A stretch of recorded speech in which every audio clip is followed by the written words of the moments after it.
വിശ്വാസത്തിൻ്റെ നായകനും പൂർത്തി വരുത്തുന്നവനുമായ യേശുവിനെ നോക്കുക. ദൈവത്തിൻ്റെ മാറ്റമില്ലാത്ത വചനം ശ്രദ്ധിക്കുന്ന പ്രിയപ്പെട്ടവരെ, യേശു നിങ്ങളെ നിരാശപ്പെടുത്തുകയില്ല. യേശു നിങ്ങളെ ലജ്ജിപ്പിക്കത്തില്ല. അന്ന് സന്ധ്യയായപ്പോൾ അക്കരയ്ക്ക് പോക എന്ന് പറഞ്ഞ യേശു ശിഷ്യന്മാരെ പടകിൽ കടലിൽ ഇറക്കുമ്പോൾ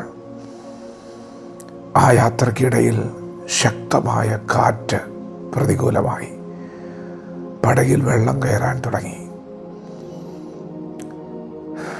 യേശുവാണ് അവരോട് അക്കരയ്ക്ക് പോക എന്ന് പറഞ്ഞത്. യേശുവാണ് അവരെ നിർബന്ധിച്ചത്. ഇപ്പോൾ ഇതാ യാത്രാമധ്യയിൽ ശക്തമായൊരു പ്രതികൂലം നേരിടുകയാണ്.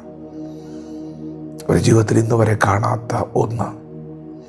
പടക് ഇപ്പോൾ മുങ്ങും എന്നൊരാശങ്ക അവർക്കുണ്ട്. പ്രിയപ്പെട്ടവരെ, വിശ്വാസത്തിൻ്റെ നായകനും പൂർത്തി വരുത്തുന്നവനുമായ യേശുവിനെ നോക്കുക. അവർ വേഗത്തിൽ യേശുവിനെ ഉണർത്തി. ഗുരോ, ഞങ്ങൾ നശിച്ചു പോകുന്നതിൽ നിനക്ക് വിചാരമില്ലയോ?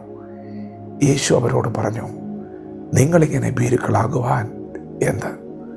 അവൻ കാറ്റിനെ ശാസിച്ചു, കടലിനോട് അനങ്ങാതിരിക്കുക എന്ന് പറഞ്ഞു. അവിടെ വലിയ ശാന്തതയുണ്ടായി. അവൻ അക്കരയ്ക്ക് പോകാനാണ് അവർ വിളിച്ചത്. അതെ, അവർ ശാന്ത തുറമുഖത്തെത്തി. പ്രിയപ്പെട്ടവരെ, നിങ്ങൾ വഴിയിൽ വെച്ച് തകർന്നു പോകത്തില്ല. നിങ്ങൾ അവസാനിക്കത്തില്ല. കാരണം നിങ്ങളെ വിളിച്ചത് യേശുവാണ്. ഇന്ന് പകൽ നിങ്ങൾ നടത്തുന്നത് യേശുവാണ്. നിങ്ങൾ വഴിയിൽ വെച്ച് അവസാനിക്കത്തില്ല. അവൻ വന്നത് നമ്മെ വീട്ടിൽ കൊണ്ടുപോകാനാണ്. ഇവിടെ ഒരു വീട് ആവശ്യമാണ്. ദൈവം കരുണ കാണിക്കും. എന്നാൽ അവൻ വന്നത് നമ്മെ നിത്യതയിൽ കൊണ്ടുപോകാനാണ്. ഇവിടെ അല്പനേരത്തേക്ക് നാനാവിധമായ പരീക്ഷകളിലൂടെ, വേദനകളിലൂടെ കടന്നു പോകേണ്ടി വന്നാലും അവൻ നമ്മെ വീട്ടിലെത്തിക്കുന്ന ദൈവമാണ്. ഇങ്ങനെ വലിയ വാക്കുകൾ, പ്രത്യാശ നൽകുന്ന വാക്കുകൾ യേശു കൈമാറി അവൻ നടന്ന് നീങ്ങിയത് ഗെത്സമനയിലേക്കാണ്.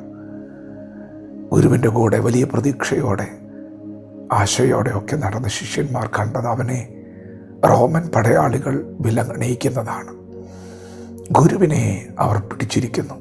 എല്ലാവരുടെയും പ്രത്യാശ മങ്ങിപ്പോയി. പ്രിയപ്പെട്ടവരെ, അവർ ചിതറിപ്പോയി. അവർ അവൻ്റെ പുറം ഉടവുചാൽ പോലെ കീറി. ആ ക്രൂശിൽ അവർ അവനെ കൊന്നുകളഞ്ഞു. യേശു എത്ര വലിയ പ്രതീക്ഷയാണ് നൽകിയത്, പ്രത്യാശയാണ് നൽകിയത്. ഇപ്പോൾ ഇതാ നായകൻ കൊല്ലപ്പെട്ടിരിക്കുന്നു.